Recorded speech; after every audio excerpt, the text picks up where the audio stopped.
할렐루야, 4월 12일 금요일입니다. 오늘 새로운 은혜 시작하시겠습니다.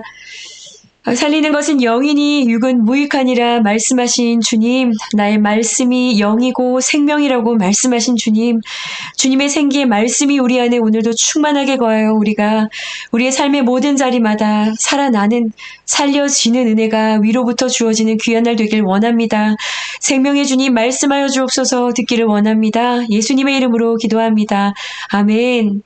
네, 여러분 오늘 욥기 30장 16절에서 31절까지 말씀입니다. 말씀 함께 들으시고요. 말씀 나누도록 하겠습니다. 이제는 내 생명이 내 속에서 녹으니 환난 날이 나를 사로잡습니다. 밤이 되면 내 뼈가 쑤시니 나의 아픔이 쉬지 아니하는구나. 그가 큰 능력으로 나의 옷을 떨쳐버리시며 나의 옷깃처럼 나를 휘어잡으시는구나. 하나님이 나를 진흙 가운데 던지셨고 나를 티끌과 채같게 하셨구나. 내가 주께 부르짖으나 주께서 대답하지 아니하시오며 내가 섰사오나 주께서 나를 돌아보지 아니하시나이다. 주께서 돌이켜 내게 잔혹하게 하시고 힘있는 손으로 나를 대적하시나이다. 나를 바람 위에 들어 불려가게 하시며 무서운 힘으로 나를 던져버리시나이다. 내가 아나이다. 주께서 나를 죽게 하사 모든 생물을 위하여 정한 집으로 돌려보내시리이다. 그러나 사람이 넘어질 때 어찌 손을 펴지 아니하며 재앙을 당할 때 어찌 도움을 부르짖지 아니하리까. 고생의 날을 보내는 자를 위하여 내가 울지 아니하였는가. 빈궁한 자를 위하여 내 마음에 근심하지 아니하였는가. 내가 복을 바랐더니 화가 왔고 광명을 기다렸더니 흑암이 왔구나. 내 마음이 들끓어 고요함이 없구나. 환난 날이 내게 임하였구나. 나는 햇볕에 쬐지 않고도 검어진 피부를 가지고 걸으며 회중 가운데 서서 도움을 부르짖고 있느니라. 나는 이리의 형제여 타저의 벗이로구나. 나를 덮고 있는 피부는 검어졌고 내 뼈는 열기로 말미암아 탔구나. 내 수금은 통곡이 되었고 내 피리는 애국이 되었구나.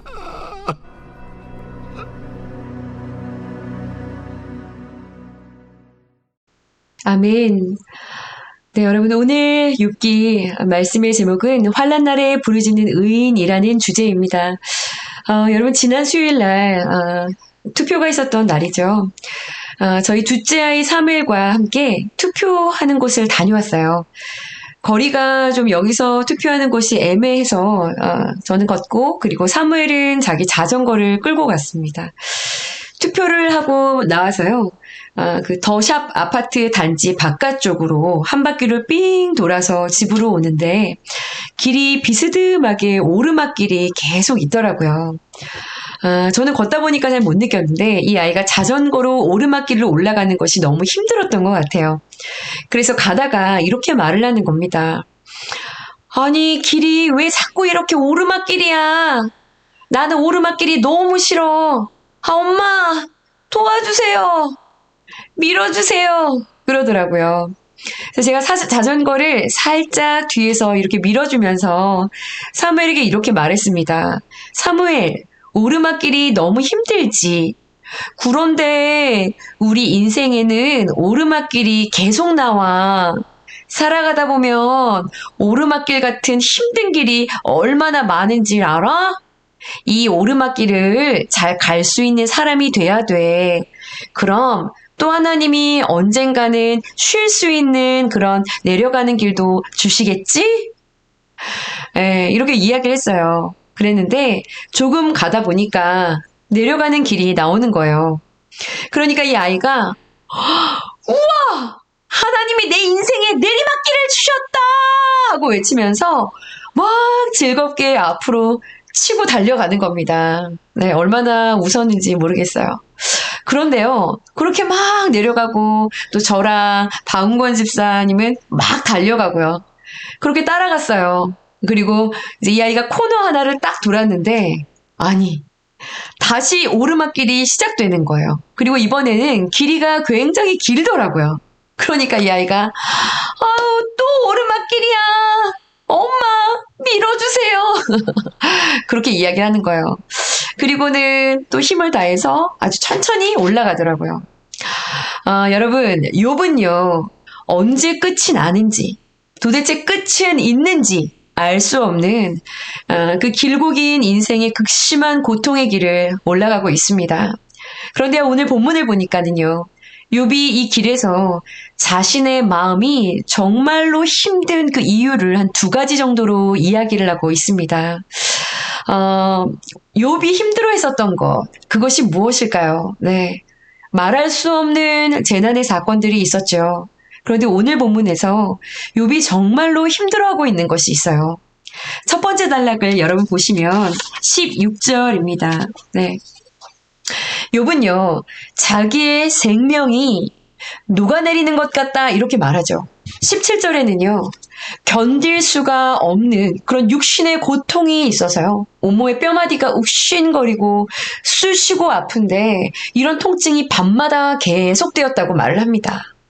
18절에는요, 이 고통이 마치 자신의 그 셔츠로 목을 조여오는 것 같은 고통이다 라는 얘기를 합니다. 19절에서는요, 이런 자기를 하나님이 죽음이라고 하는 그 진흙에 던져버린 것 같다. 죽음으로 내려가는 것 같은 심정이다. 이런 이야기죠. 육신적으로 정신적으로 얼마나 고됐는지요. 욥은 자신이 점점 죽음을 향해서 지금 가고 있다라는 그런 느낌을 지울 수가 없었던 것이죠. 계속해서 다운되고 있었던 자신의 어떤 그런 심적인 정신적인 상황적인 것들을 마음으로 표현하고 있어요. 그런데 여러분, 욥을요 정말로 힘들게 했었던 것은요, 지금 이 16절부터 19절까지 말하고 있는 것이 아니었어요. 그것보다 더욱 욥을 힘들게 했었던 것이 바로 20절부터 나오죠. 오늘 이 장의 가장 중요한 구절이요, 바로 20절입니다. 한번 읽어보겠습니다. 내가 주께 부르짖으나 주께서 대답하지 아니하시오며 내가 섰사오나 주께서 나를 돌아보지 아니하시나이다. 여러분, 욥이 가장 힘들어했던 것은 무엇인가요? 바로 하나님이 침묵하시는 것이었습니다. 하나님이 움직이지 않으시는 것이었어요. 지금 욥이 하나님께 이 고통의 길목에서 도와달라고 아버지 주여 하고 부르짖고 있어요. 그런데 주님은요 대답하지 않으신다는 거예요. 외치고 부르짖고 있는데요, 간절하게 간구하고 있는데요, 날마다 매일처럼 기도하고 있는데요, 욥이 느끼기에 하나님은요 침묵하고 계시고요, 바라보고만 계시고요, 아무런 행동을 하지 않고 계시는 것처럼 느껴지는 것입니다. 내가 섰사오나 주께서 나를 돌아보지 아니하십니다. 오히려요 21절에 돌이켜 하나님이 욥에게 21절에 나에게 잔혹하게 하시고 오히려 힘 있는 손으로 당신은 나를 대적하시고 계십니다. 그러니 욥의 결론은요, 여러분 23절을 보세요. 내가 압니다. 주께서 나를 죽게 하시려고 그러시지요. 하나님, 저를 죽이려고 결정하신 것이지요. 하나님이 자신을 죽이기로 결정하셨다고 생각을 하게 된 것입니다. 살려달라고, 도와달라고, 죽겠다고 부르짖는 기도에 침묵하신다는 건요, 지금 죽을 것 같은 나를 그냥 죽이려고 하는 하나님의 계획 때문이라는 것이죠. 욥은요 지금 나름대로의 추측을 하고요, 지금 그 추측으로 인해서요 마음이 지금 더 어려운 그런 것입니다. 그런데 여러분, 욥기는요 지금 욥의 생각처럼 여기 오늘 30장에서 욥의 죽음으로 마무리되지 않죠. 여러분 잘 아시는 것처럼 욥기는 42장까지 전개가 되었습니다. 우리에게 42장이 기다리고 있어요. 그렇다면 여러분, 오늘 지금 욥이 가고 있는 이 길목에서 지금 욥의 이 상황을 우리는 어떻게 생각해야 될까요? 왜 하나님은 침묵하고 계시는가? 왜 하나님은 움직이지 않고 계시는가? 여러분, 성경에서 이런 욥이 당한 상황이요. 신약에서 다시 동일하게 재현되고 있는 그런 말씀이 있죠. 여러분, 어떤 말씀이신지 감이 오시지 않습니까? 아버지께요. 눈물과 통곡으로 부르짖었는데 히브리서 말씀이요. 5장 7절 말씀입니다. 아버지께 눈물과 통곡으로 부르짖었어요. 그런데 그 부르짖음에 대한 응답은 이 부르짖은 이 사람을 휙 건져서 고통을 끝내주는 것이 아니라요. 그 심한 고통과 눈물로 부르짖은 자의 죽음으로 이어져 버렸어요. 그 죽음의 순간까지 아버지는 움직이지 않으셨어요.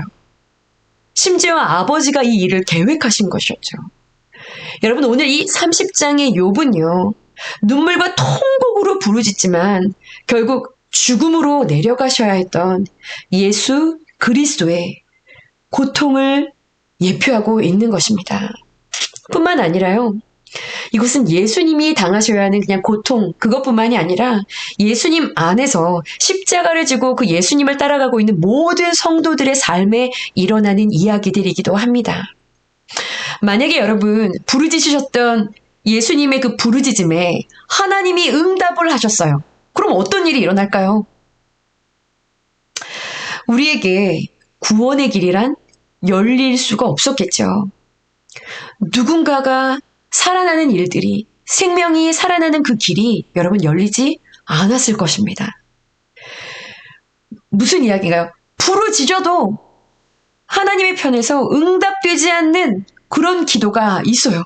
부르짖어도 물론 야고보서에서 이야기하는 것처럼 정욕으로 잘못 구하는 기도에는 응답이 없지만 내가 하나님의 뜻 안에서 행하고 있고 내가 지금 고통스러워서 주님의 이름으로 말씀을 붙잡고 기도하고 있는데 부르짖어도 응답되어지지 않는 그런 기도가 여러분 있다는 것입니다. 부르짖어도 응답되지 않는 그런 기도가 그런데 있어야 여러분 이루어지는 일들이 있다는 것이죠.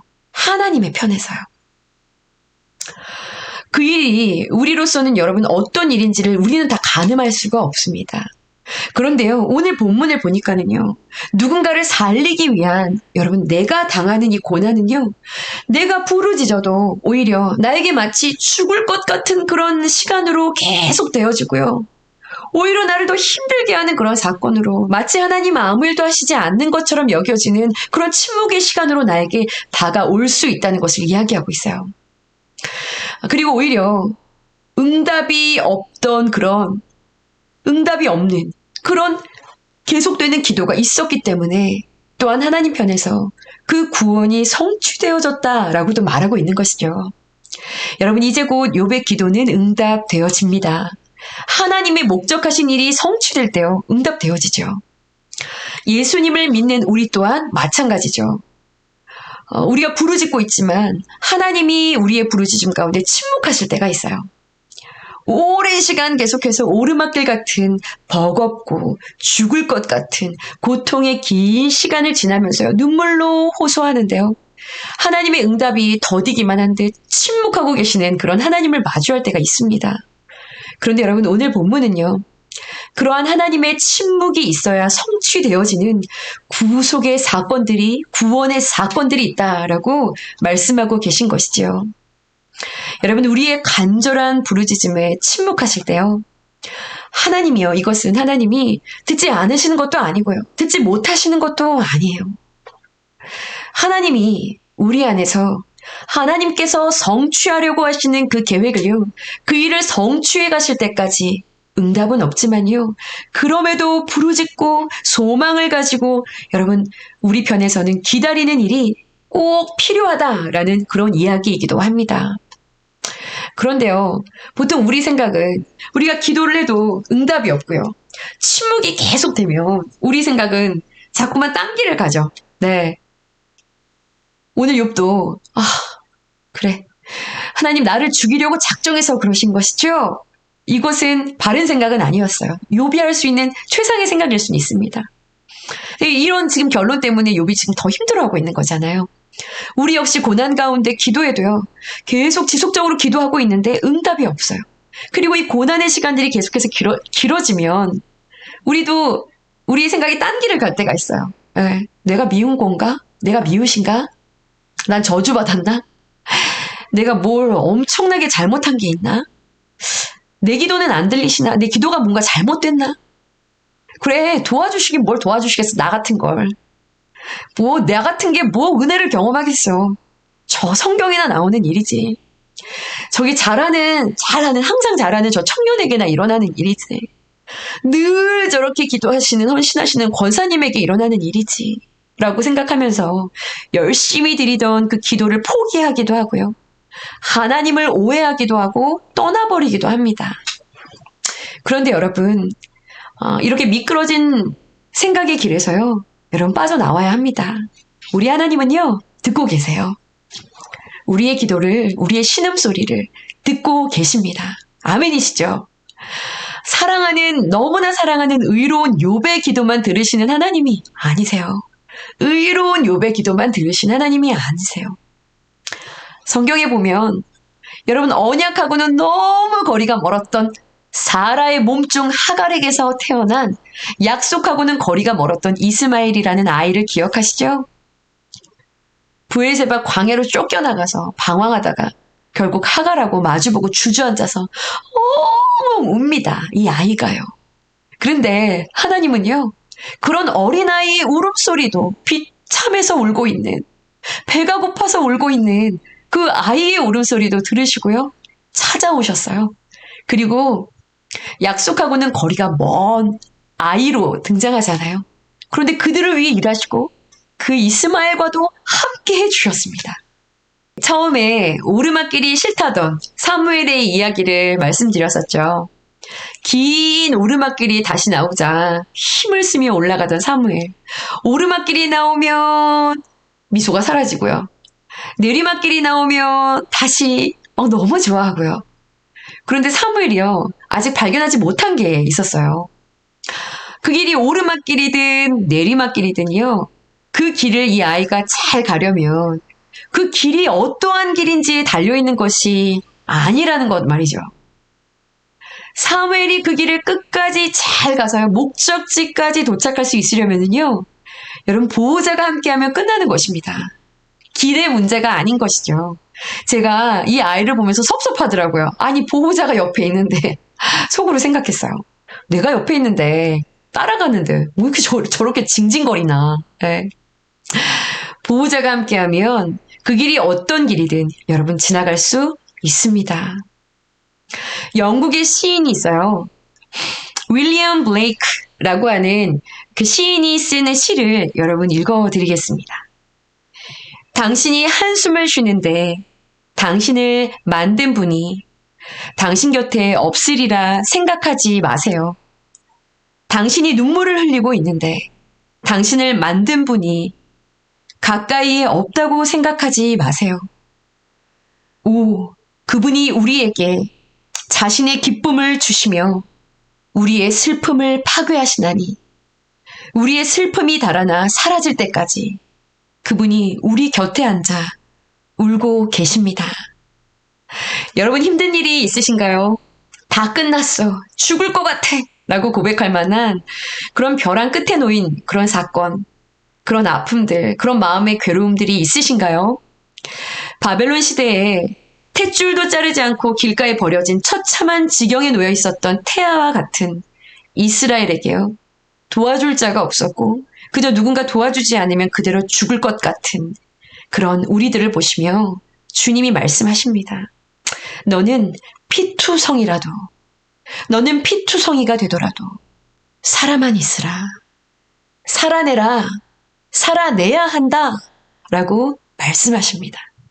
힘들지만 지치지만 내 딸아, 나의 아들아, 내가 너를 버리지 않고 내가 너와 함께하니 피투성이가 되어도 살아내라. 살아내야 한다. 그 길을 계속 가야 한다. 라고 말씀하고 계시는 것입니다. 여러분, 우리를 긍휼히 보시는 하나님께서 여러분의 길을 잘 아십니다. 오늘도 그 주님의 긍휼하심을 힘입어서요, 우리에게 허락하신, 나에게 허락하신 그 좁은 길을요, 믿음으로 찬송하며 걸어갈 수 있는 저와 여러분들의 하루가 될 수 있기를 간절히 축복합니다. 함께 기도하시겠습니다. 주께 부르짖지만 대답하지 않으시는 것 같아 함께 하시는지 들으시는지 관심이 있으신지 알 수 없어 시선을 돌리고 주저앉아 절망하고 있었던 모습들을 회개하기 원합니다. 주님, 당신의 뜻이 나의 삶에 온전히 이루어지도록 인내하며 믿음의 경주를 끝까지 달려갈 수 있는 우리가 되게 하여 주시옵소서.